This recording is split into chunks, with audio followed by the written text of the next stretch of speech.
saffron risotto, asparagus, and we're going to bake up our sourdough loaf. So I have my sourdough pan heating up in the oven.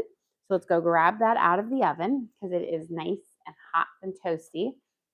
So I turned up my oven a few minutes ago to 500. I had it cooking at 325, which is what I'm going to give you guys a quick peek at our beef shanks here that are cooking up. So I have them cooking up here. They've been cooking for about 3 hours. I just turned the oven up to 500 because that's what we're going to cook our sourdough on. But those have been cooking at around 300 degrees for the last 3 hours. So beef shanks are a really reasonable price piece cut of meat. They're like $5 per pound, but they're a bit tougher. So you got to cook them longer to get this really lovely tender meat. But they are just lovely once you've got them cooked for a while. So we have those cooking up. We're going to have them with a traditional loaf because I've got to bake this guy up. And pop him out. There we go. And we'll do our nice expansion score.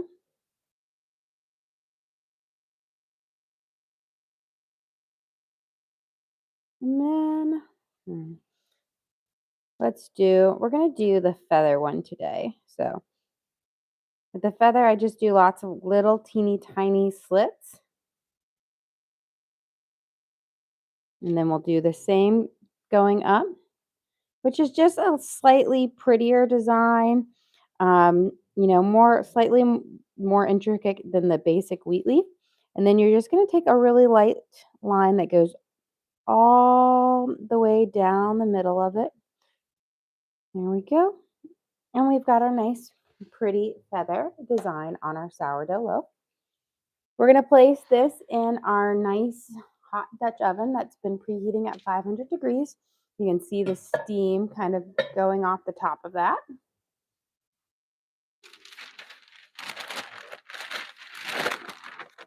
We'll slide it here in our Dutch oven. I've got it in my oval roaster because it's an oval loaf, so it kind of cooks up nicely being in the same shape Dutch oven. We're going to go pop this back in our oven at 500 degrees for 20 minutes. Then we will turn our temperature down to 450 and bake for 20 minutes at 450. So we'll get in here. And then when we take the lid off, we'll actually remove our beef shanks from the oven and just let them sit in that residual heat. But we'll let them cook for a little bit longer in there. Set my timer for 20 minutes. And let's start on our saffron risotto that we're going to be making tonight. So I've got my risotto pan here, or my saute pan. So we're going to first dice up some onions and mince up some fresh garlic to use in our risotto. And then we'll kind of toast up our rice, our special risotto rice, and we'll crush up some saffron. That just allows the yellow to pop out and the flavor to come a little bit more intense in it. A little bit of chicken bouillon and green onions to kind of finish that off. And then we're going to have some sauteed asparagus. We have green onions, but we're going to be using that to kind of add a little extra onion flavor to our risotto towards the end, as well as on our beef shanks. Okay, so I'm just going to kind of dice up my onions kind of small, not quite a mince, but a smaller dice. That way you have little bits of onions throughout that kind of, match the risotto. Don't want any too kind of overpowering pieces in there. There we go. So let's give a little drizzle in our risotto pan here, or my saute pan. And I'm going to put in about a tablespoon of olive oil. I'm going to turn my heat up to about a 6. And we're going to get these onions into saute. And I've already missed my pot, and I haven't even started cooking. You have a question? How many Buckeyes are left? Let's see. I'm trying to think how many we made. I know that there's 10 missing. So I'm not sure exactly how many made, but there are 10 missing because they are so delicious and so good. I'm hoping that the kids will kind of forget about them after a day or so, so that they last a little bit longer and then I can, bring them back out. But, I haven't made them in such a long time, and everybody's already had one. Some of us have had two because they're like our favorite. But they are so good. Here we go. Just kind of coating my onions up in the olive oil first. And then we're going to let that sit there. I'm going to mince up some garlic for this as well, because after our onions start to saute, we're going to add in some garlic in there. What are Buckeyes? So Buckeyes are essentially a peanut butter ball that you dip in chocolate. And so the peanut butter base is made from creamy peanut butter, butter, vanilla, powdered sugar, graham cracker crumbs, and a little bit of salt. And you kind of mix it all together to where you almost have the consistency of like a Play-Doh, where you can shape each one into a ball. And then you kind of do a quick little flash freeze on the peanut butter balls so they get like firm and cold. And then you dip them in melted chocolate and they look like a Buckeye or a chestnut, or the tree, I guess the nut from a chestnut tree. But they're delicious, and they're definitely a holiday favorite around here. I remember back in high school when my sister-in-law kind of introduced them to us, and I've been making them ever since. So about 20 years of it now. Okay, we've got our garlic here. It's going to be about, I want to say maybe a tablespoon and a half to 2 tablespoons. I want that garlic flavor to really come out in the risotto, because I think it's going to just pair really well with the saffron. And I'm mincing it up nice and fine because I don't want to have, again, too big of chunks of garlic, because I want, my pieces all to be smaller than the rice. Okay, I'll give my hands a quick rinse now.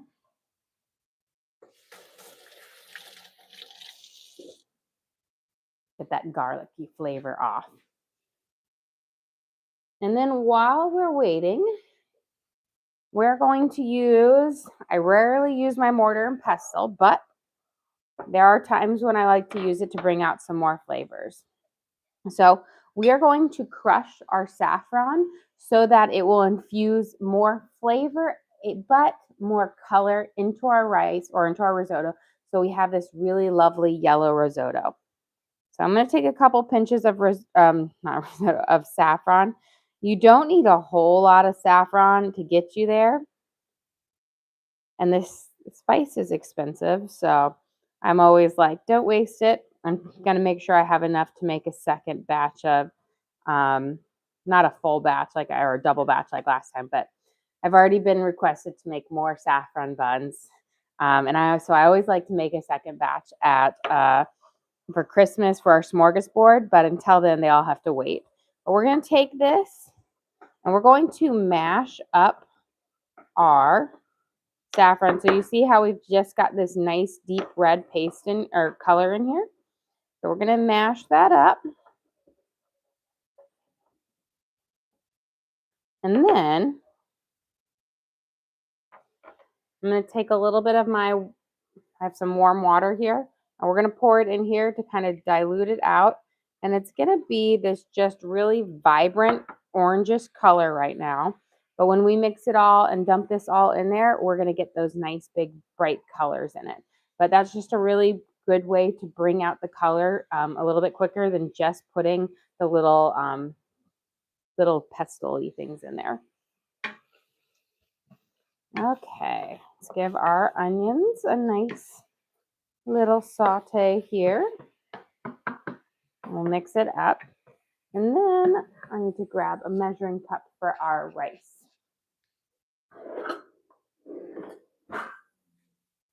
So for our rice, you can't just use regular rice to make risotto.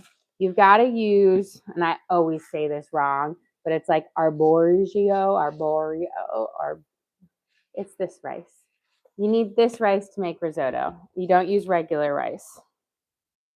And it's kind of a flatter, fatter rice, but it gets creamier and it just makes it all more delicious. But I'll kind of pull out a couple. But it is a very different shape and style of rice. But this is the risotto rice. This is going to give you a creamier kind of base for our dish tonight, which we're going to be serving our beef shanks, our stewed beef shanks on it. We're going to be using 1.5 cups of our risotto rice. I'm going to measure it out. With this, when I do like regular rice and I'm cooking it up, I give it a quick rinse. But with this, I like to toast it up in the oil, and so I don't want it to be wet. I want it to get crispy first before we start doing it. So there's kind of, you don't want to get it wet for it. Okay, we're going to add in our garlic here.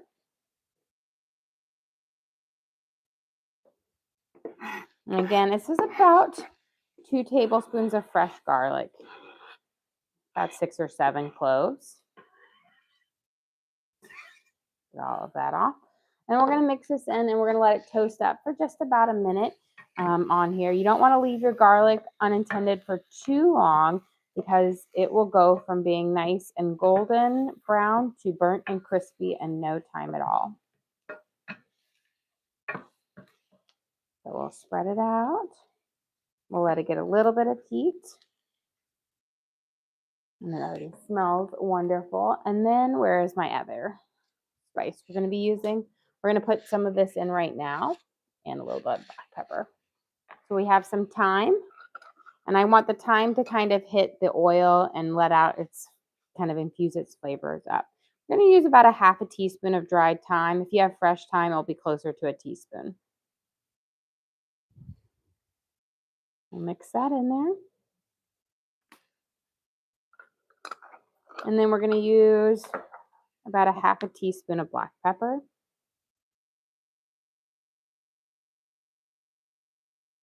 And I just want this to heat up and hit that oil. I feel like the oil and the fat really help bring out some of the dried spices a little bit more. And it allows it to kind of infuse their flavors. We're giving this a good mix in, and we'll toast it around. It already smells wonderful, and all we have is garlic and onions. Okay, and then we're going to put in our rice. But before we do that, we're going to put a little pat of butter in here, because I like the mixture of butter and oil when I'm making my risotto. You have a Christmas question. Does your family like eggnog, and do you make it? I do not make it, but I personally love eggnog. It's a dangerous thing to have in the house, because that thing is chock full of so many calories and fat. So delicious. So delicious. And we'll put a tablespoon of butter in here. But I love it, but I don't know about, I know my husband does not like it at all. My stepdad and I both love it. We have like a shared mutual thing, and it's so hard to, because the serving size is a really small amount, and I could just pour myself a whole glass and drink it, and that's like a heart attack in a glass. So I do love it, but I try to just get eggnog when I'm like at a little event or something like that, like those little festivals that they have all the time. That way it's not here, because if it's in the fridge, I will drink it, because it is so good. So good. But I haven't made eggnog before. I made custard, which is like halfway there to eggnog, but I don't know if my kids would like it, because they're really weird sometimes about trying new things. Takes them a minute to warm up to it, but I think they'd all be like, "Why is it so thick?" Because it's delicious. Okay, we've got that butter in there, which is just going to allow this rice to kind of crisp up nicely. I'm going to turn my heat down to about a 4. We've got a cup here, and then we're going to add 1/2 cup more. And again, it's I bores you. I bore you. I can't say it, guys. That is one thing. If you've noticed, I'm really terrible about pronouncing things. I have it in my mind, and a lot of times in my mind, the way it's said adds a couple letters, vowels, consonants, and places that don't exist. Just the way my mind works. But we're going to toast up our rice here, kind of coat it with all of that seasoned butter and that oil. Give it a good toasting. We'll spread it out. And this is an important part of it because you want to kind of crisp it up. And this process is very different from how you cook regular rice. But risotto is just so delicious. I'll let that have a minute. I'm going to take my little mortar and pestle here and kind of mix up my saffron-y infused water here, which as you can see has a very, very vibrant color.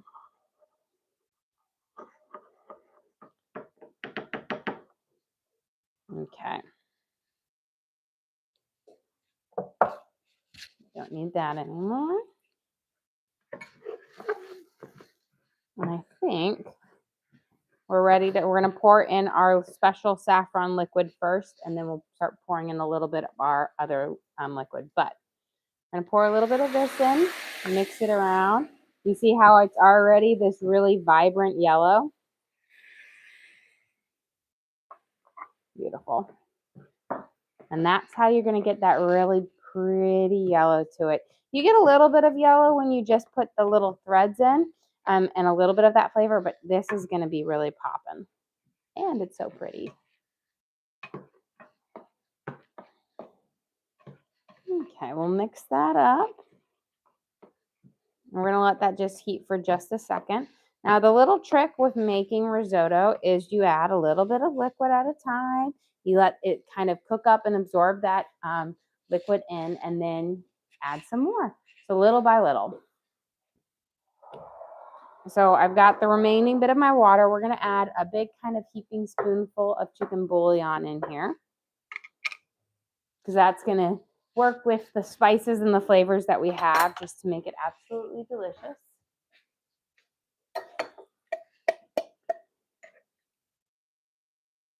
And I'm using chicken bouillon, but you can always, I'm just going to use the last of this because there's not much left. But you could always use like a vegetable bouillon. The chicken matches the yellow color a little bit better. Vegetable bouillon has a more of a brownish color, so it will give you a little less of that vibrant yellow and a more mustardy brown color. Mix this in. And you can always also use just straight up chicken broth, but I find that chicken bouillon and water gives me more flavor than straight up broth. Unless you can make your own broth, and then that's always a win. Okay.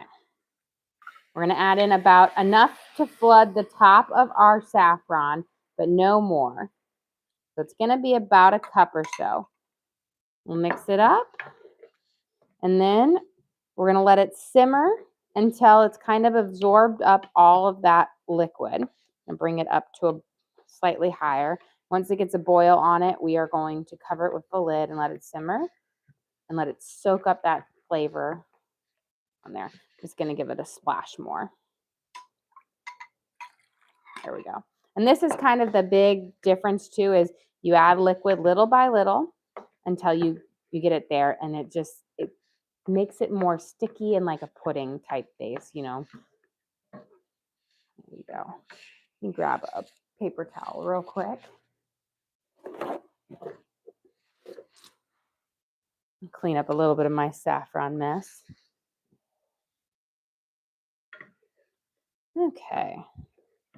We've got that mixed up.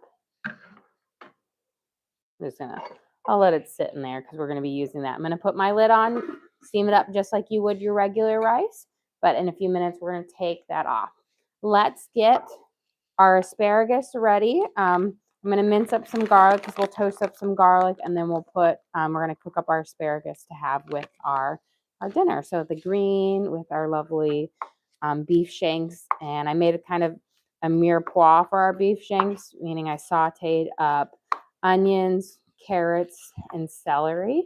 And then that's after we seared off the beef shanks on both sides with black pepper, garlic, salt, and rosemary and thyme. And then we added a little bit of red wine to kind of deglaze the bottom of the pot, and then a little bit of beef bouillon for the flavors in our beef shanks, which we're about to take out.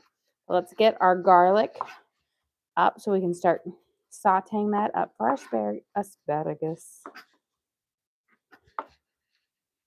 Okay, a little bit over there because I want it nice and small, so again that it will kind of coat up and flavor that asparagus. We're going to keep it really simple on our asparagus. And then I'm going to turn my pan here on about a medium heat. Let's add in a little bit of olive oil.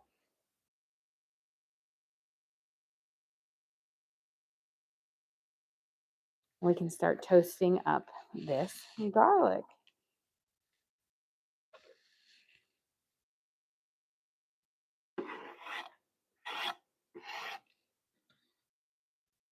Now, for the asparagus, we're going to cut off a good inch off the bottom of each one. If you leave that on, you're going to have like really stringy, chewy parts that just don't taste as good. So always cut them off. That's kind of the parts that have like dehydrated since they've been harvested and aren't very good.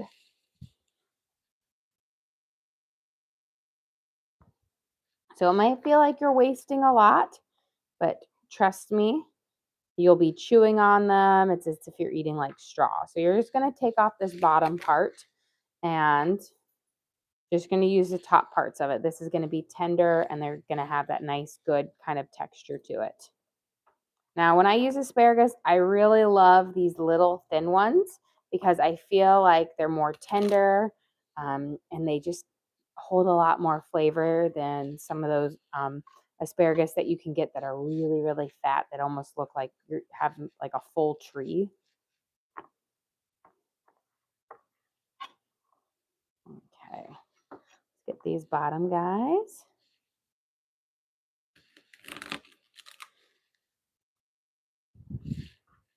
There we go. So we've got our asparagus ready. You can see our risotto here is steaming up quite nicely. And see how much it's already absorbed on there. So we're going to give it a good stir. I'm going to turn it down now to about a 4 now that it's kind of heated up well. And then we're going to add in a little bit more liquid because again, we add little by little. We allow it to absorb up and kind of thicken up.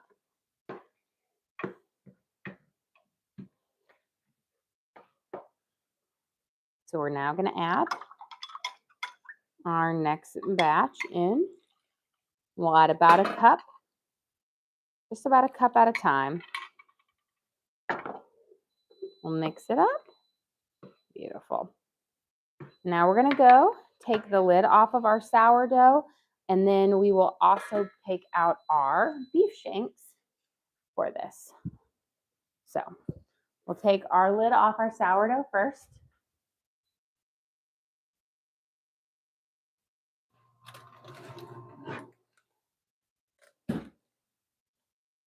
So we have this is our traditional loaf, and we had it baking at 500 for 20 minutes. We've got that nice feather pattern on it. Pop this back in here.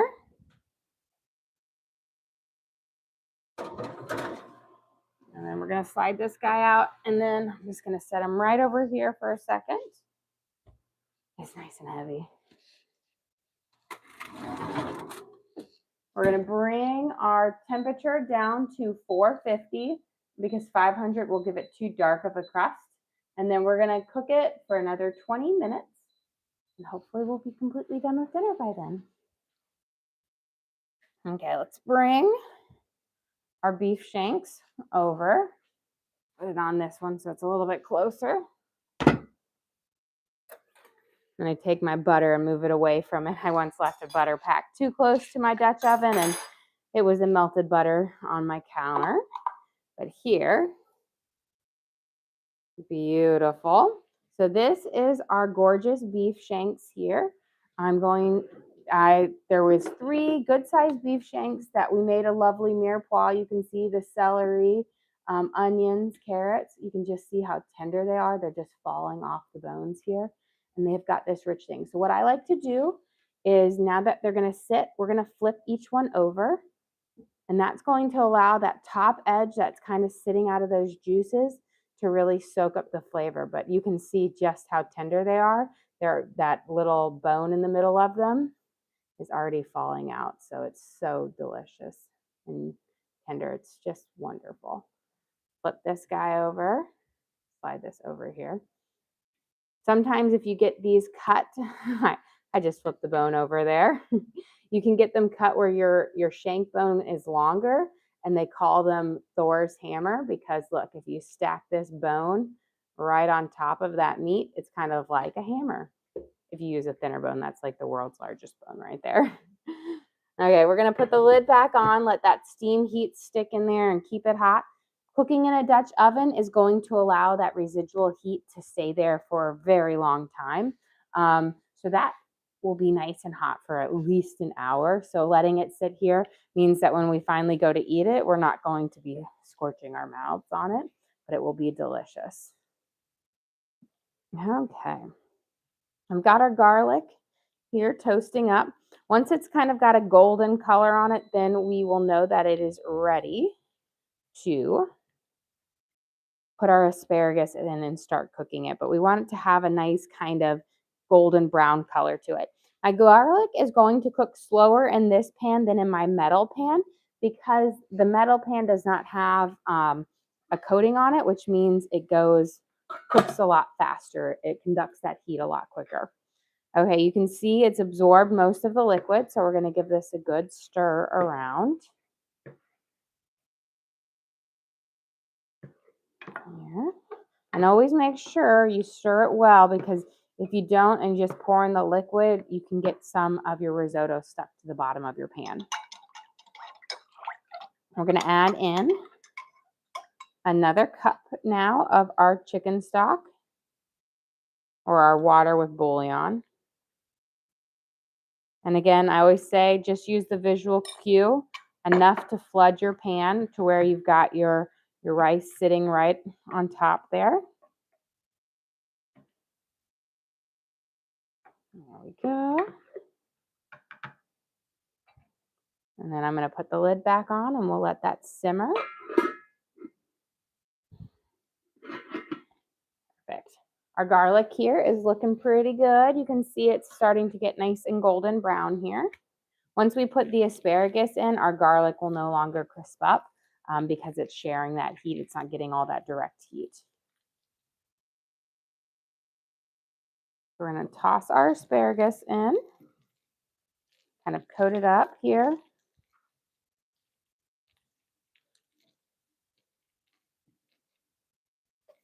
And just really bring these nice flavors together. And make sure you coat up your asparagus so that it all gets some of that nice garlicky oil on it. This is going to give it nicer flavor. And then in a little bit, we're going to add some onion powder and some garlic salt to kind of do their final seasoning. Slide that over here. Beautiful. Okay. On there. Let's get our green onions chopped up for going in our risotto. I think this is like 3 in 1. So I think we're good with just those two.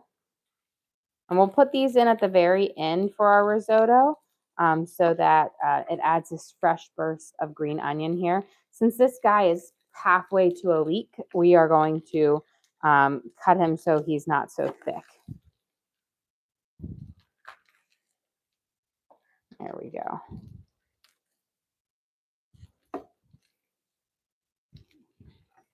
And then we're going to just add it. And this will just, again, add a really fresh burst of fresh onion, which will brighten up the risotto, which has a really rich flavor because saffron is I feel like it just makes it so wonderful. And it's very rich, kind of flavor for it.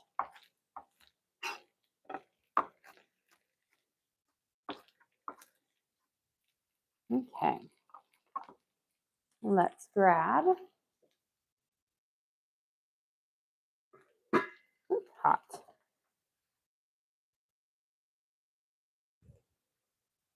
Give this a good stir. Still has a little bit more steaming to go before we add our next bunch in. I like to make sure there's no little puddles of water before we add the next one, so it kind of cooks up really well. Okay. Our next thing, what we're going to do is I'm just going to grab my little blender bottle over here, because we're going to make a little sauce from our mirepoix, which is our roasting vegetables and our sauce over here. So we're just going to fill this up with some of our vegetables in that liquid, and we're going to puree them, and then we're going to kind of do a little reduction of it to add a little bit more flavor when we pour over. Let's see, I'm going to set it across that, give it a little bit of heat for it.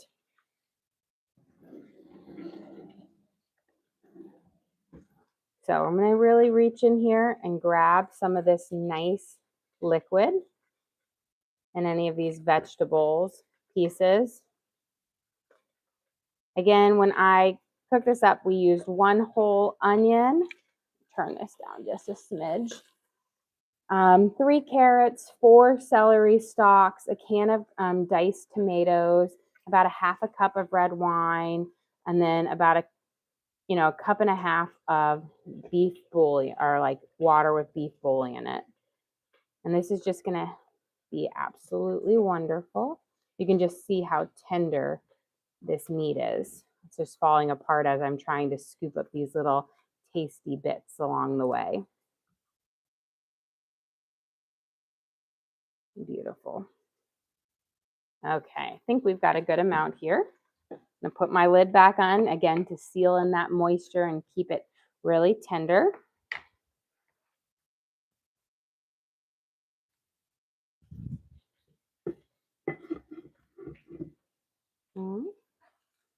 And then I'm going to get a little bit of water. We're going to add a little bit of extra liquid to this so that we can thin it out and reduce it without adding too much like flavor to it. Let's use this.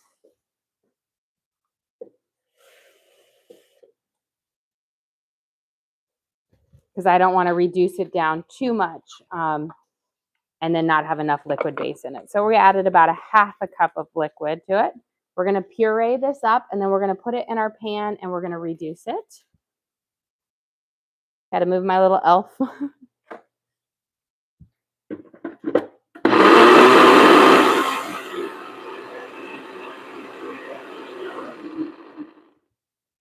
There we go.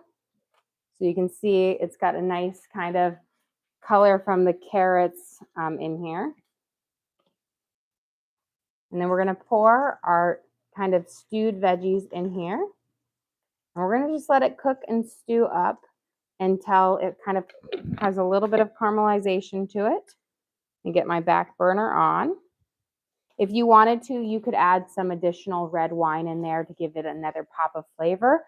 But for my kids, we're just going to keep it fairly plain because they like the more cooked off red wine flavor, which is what we added in, versus one that's a little bit more fresh. But if you like that pop, you could definitely add it in here. Give it a name and give it a little taste. That is delicious. It has this meaty flavor to it, but our spices from the rosemary and the thyme, and then just those vegetables, just delicious. So let's get our asparagus tossed here. We'll know our asparagus is ready when they all have this nice vibrant green. You can see some of our little ones right here are getting this really bright, vibrant green. That's when they're cooked. Judy sent you a gift of tiara. Oh, thank you. I am. I like to call myself, a little princess over here for it. Okay. We've got our reduction. I'm going to turn it down low because it is thicker. I don't want it to pop and splatter and injure the cameraman. Okay, let's get our risotto here. You can see the last little bit of that liquid we had added in has kind of cooked off. So I'm going to give this a good stir. Make sure we have none of it stick on there. But as you can see, that rice is growing in size each time as it soaks up that liquid, but it's allowing it to also have this really nice kind of creamy texture to it. So we're going to add in our last cup of our water with chicken bouillon in it. And I'm going to make sure I get all of that flavor in there.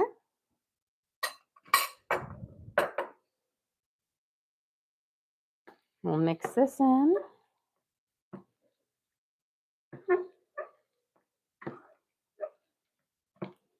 Kind of coat it up. Smells wonderful. Beautiful. Okay, let me grab a spoon. Here, I'm going to just use my chicken bouillon spoon. I want to taste it to make sure we don't need to add any more salt or anything like that, but the chicken bouillon should have it covered.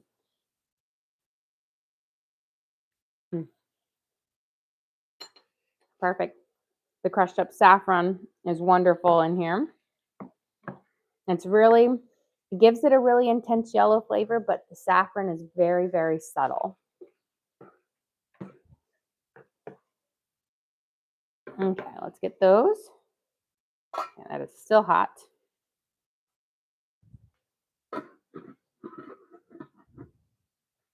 Let's get our asparagus coated here. Beautiful. We're almost halfway there. You can see we've got more and more getting this nice vibrant green. When they're pale like this with that whitish undertone, that means they're still firm and they're going to have a bit of that bitter taste to it. Once they get to the really bright, vibrant green, that's when they're going to have the perfect kind of tender, crisp texture with that just the great flavor. If you cook it too long, you're going to start it to go from that vibrant green to a brownish green. A question, how many are you cooking for tonight? So tonight we are cooking for 7 with the hopes that I have leftovers for my stepdad tomorrow. My mom's flying out of town tomorrow, so I just need leftovers enough for him. So my aim is to cook for 8, our family plus him on there. And can you go over what you did to the asparagus? So the asparagus we have cooking in our pan. We sauteed up some garlic here. You can see the garlic is over here toasting up there. And then we threw in our asparagus that we trimmed off. And then we're going to add here, because we're almost to the last part, we're going to add some onion powder and some garlic salt to kind of finalize it. And our asparagus will be ready. So a new jar of onion powder. This is onion powder, I will say, if you haven't started working with it or experimenting with it, it is a great way to add a very subtle, savory flavor to a lot of vegetables, especially if you're sauteing them. That's just really lovely. And you don't have the texture of an actual onion, but it clings to the vegetable. So I'm going to sprinkle it on. And this kind of coats up on our asparagus and really clings and allows all the flavor to stick there. So we sprinkled about a teaspoon of onion powder over it. And then we're going to add a little bit of garlic salt. We always want to add these at the very end. We'll let them hydrate, as in let the steam come up and kind of hydrate those spices again, and then we'll mix them in. Here's our reduction over here. As you can see, it's starting to get a little more of a rich color now that it is cooking up and settling. Beautiful. And this will be able to drizzle this over, and it's just kind of like a natural sauce made from our stewed up veggies, but it's kind of pureed nicely. See what? Oh, perfect. We're just about done with everything. We've got a few minutes left on our bread. Give our rice a little stir here. Mixing in, this is again our lovely risotto. And see, it's just nice and got this kind of really sticky, creamy sauce on there.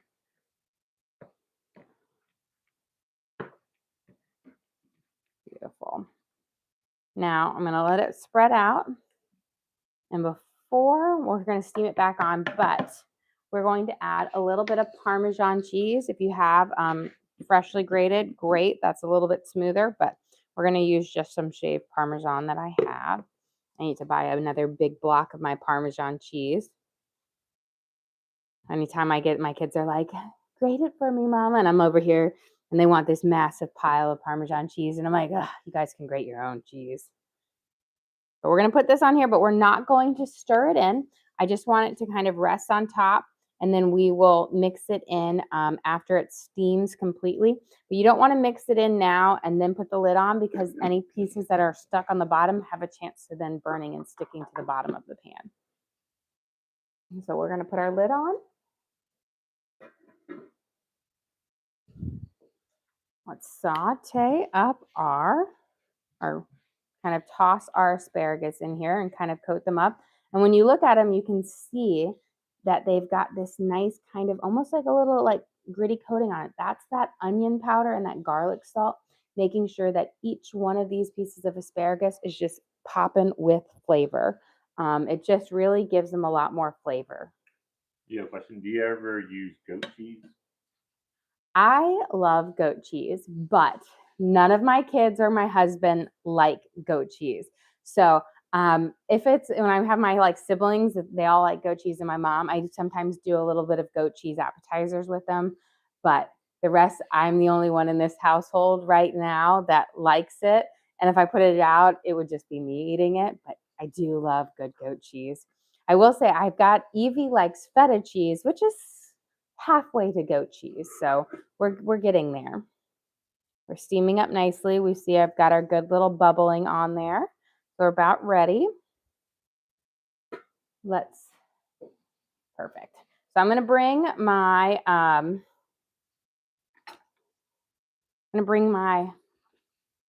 want to say osso buco, but it's not osso buco. It is our beef shanks. They're a little bit different. But I'm going to bring them over here so that I'll have them a little bit closer from when I'm ready to serve up. And I want to kind of shred up a little bit of that meat right now. And that way we can put our sourdough over here. I'm going to put this over there because we're going to add our green onions in just a second. Slide this. Okay. Let me grab some kitchen shears. Looks like I've got to go over to my backup. I've already gone through 4 kitchen shears today. Got to go to the backups. So just to make this a little bit easier for our serving, I'm just going to go through and I'm just going to snip some pieces. But as you can see, it is so tender. You don't need to do a lot of work here. But it just allows it so that when I serve it, I have pieces here, and then we can kind of mix it up. But just look how it just falls apart. This is, again, beef shanks, which are a relatively cheap piece of meat. It's about $5 to $6 per pound. And you get a good amount on each one because the bones aren't a huge amount on there.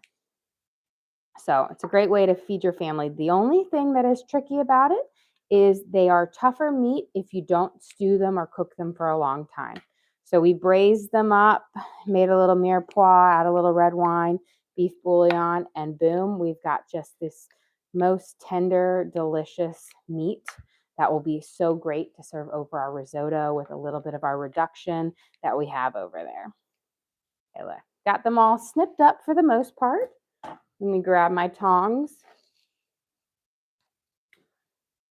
Kind of mix it up here again. But it's now you almost have just this wonderful kind of meat, almost like a meat ragu that we're going to be able to put right over everything.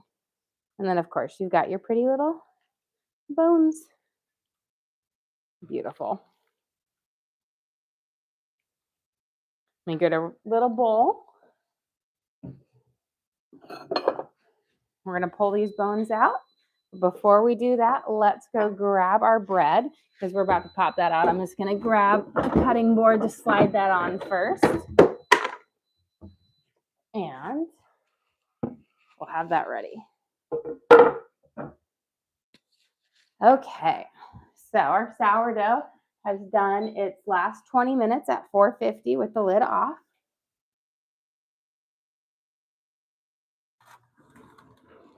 And we should have this nice, beautiful kind of golden brown crust to it. I like to bake my sourdough with a nice blonde bake because I like it to be, my crust not to be crunchy, but chewy. And I find if you bake it too dark, your crust gets kind of rock hard the next day. So slide this guy out. Look, we've got this again, nice golden brown crust on the bottom. Here is our beautiful loaf, so that you can see our beautiful kind of feathered design on here. And that's just simply making those kind of thinner slits in it when we are using our lame to kind of slice it up. This guy here, and then we're going to finish off our risotto here, and we'll be ready to serve up. I can get this, there we go, configured. Okay, let's get our bones out of here. That way we can kind of truly shake it up. There we go.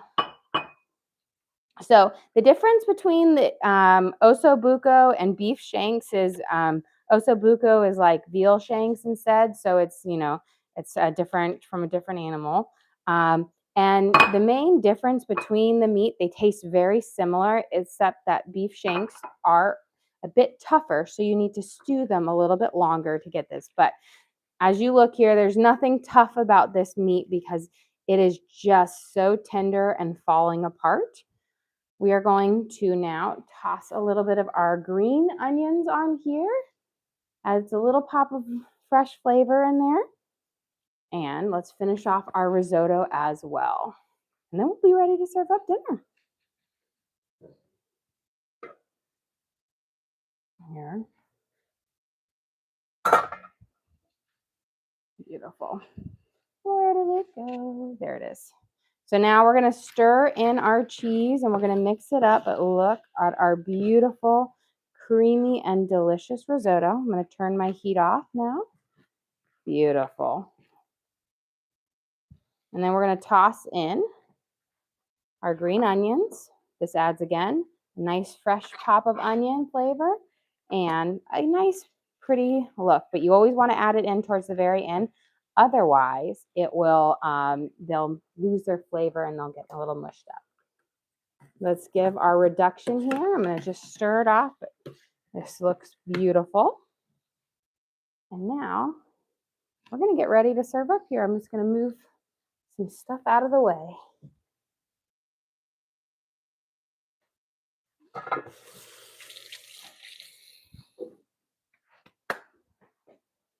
Get my pretty loaf over here because it's nice and pretty. Off. We've got that off. And time to serve up.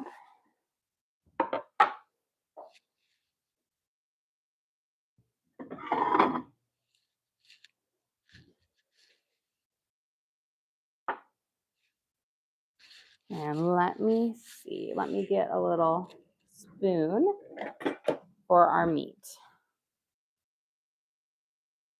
Now, I'm just going to bring this over here because knowing me, I'm going to try to grab something that's hot. Okay, let's get ready to serve up. For dinner tonight, we have our creamy saffron risotto made with chicken bouillon, a little bit of Parmesan cheese, garlic, onions, and some fresh green onions at the end, and a pinch of thyme. And then we are going to serve our braised beef shanks on top of that. They've been slow cooking in the oven for the last 3.5 hours. We made a lovely mirepoix out of carrots, onions, celery, tomatoes that we then blended up after they were done stewing. And we're going to drizzle this over. This is going to add just a wonderful bit of flavor in there. And then we will serve that with our garlic, onion, sauteed asparagus on the side for just a little pop of green. And then, of course, a slice of our homemade sourdough bread for just this wonderful, delicious dinner um, for us to have tonight. Well, guys, thank you so much for joining us here. Don't forget to like and subscribe. I try to do live cooking shows every single day, kind of show you what we're making for our family and hopefully teach you guys something along the way. Again, we do upload all of our videos to the link on our page. So if you ever want to recreate any of these recipes at home, you can just go to our page, search for what we made. We've got our beef shanks and saffron risotto, and you can always watch and cook along with me again. We also have a link to our Amazon storefront that has all of our different cooking gear and gadgets. I've got my knives, cutting boards, I've got my 3-quart saute pan, my hex clad Dutch ovens, all the different things I use in the kitchen I have in there for you guys to check out. But again, thank you